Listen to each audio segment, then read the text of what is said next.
Welcome back. We're continuing to keep a close eye on the Gulf as we are tracking yet another tropical disturbance that's expected to roll into the northern Gulf this week. We've been talking the potential for development over the last few days, so today we want to break down those levels of development for a tropical system.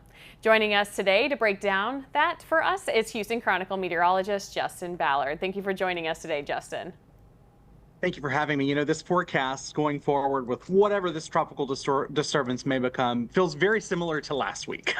I know, it's like we're all having deja vu. But since we're right in the Yeah. thick of it today, Justin, let's talk about, a good review over tropical systems. Can you actually walk us through the different stages of development within a tropical system?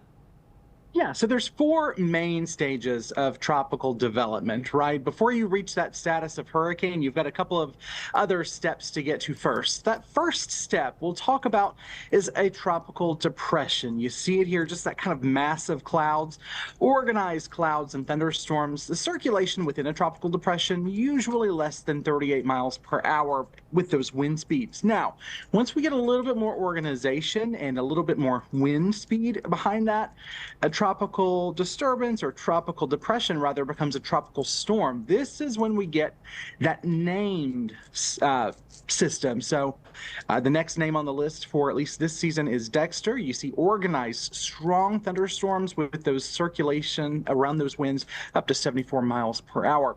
Finally, we're all familiar with a hurricane, intense organized tropical thunderstorms, very strong circulation with those winds 74 miles per hour or stronger. We saw Category 1, almost Category 2 barrel just last July. So that was a hurricane, and they go much stronger than that. They go up to Category 5 hurricane. Thankfully, we don't have anything in the Gulf, at least looking like that right now. But obviously something to watch as we head through the peak of the Atlantic hurricane season, Rachel. Oh, for sure. And for this week, we're definitely looking at that disturbance that's moving west from Florida. But where do these tropical systems usually originate about this time of year? This time of year, we're talking June to July, really through those 2 months, those first 2 months of the Atlantic hurricane season, we really look closer to home. Now, once we get into late July and certainly by early August, we start seeing those development odds starting to increase. You see out by the Leeward Islands, the Windward Islands, pretty far out into the Caribbean. Now, of course, once systems form in the Caribbean, it's kind of a beeline towards the Gulf. Now, where they go after that really is anyone's guess. But once they make it into the Gulf, there's nowhere really for systems to go but make landfall, whether that's Florida, whether that's Texas, whether it's somewhere in Mexico.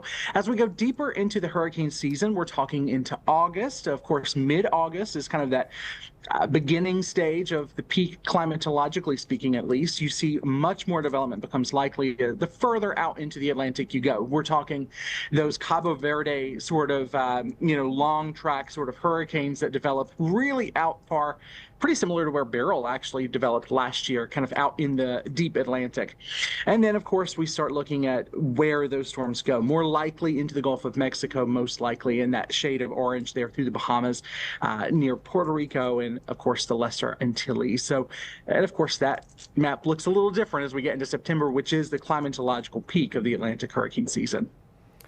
But we definitely started to see, I feel like, an uptick in activity over the last even few weeks. We've had the same circulation, the same disturbance actually roll around an area of high pressure.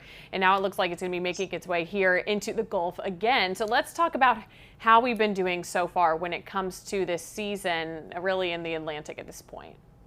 Well, we've already had three named storms, right? We had Andrea, we had Barry, and then we had Chantal, and we've got Dexter next on the list. Now, Dexter may form, who knows if it forms this week? Not likely, at least at this point, but we'll likely be dealing with Dexter sooner rather than later. Where it forms, where it will go, is anyone's guess. And then Aaron, Fernand, Gabrielle. Now, again, this hurricane season is expected to be a bit above normal. So a normal hurricane season brings 14 named storms. This year, the National Oceanic and Atmospheric Administration, or NOAA, is expecting upwards of 19 named storms. So we'll be keeping an eye on that, of course, but we've got plenty of the season left to be tracking quite a bit of activity. Yes, I feel like, and now we're, really once we get into the month of August, we really start to see things firing up across the tropics. So thank you so much for bringing us that review, Justin. I hope you have a great day. Thank you for having me.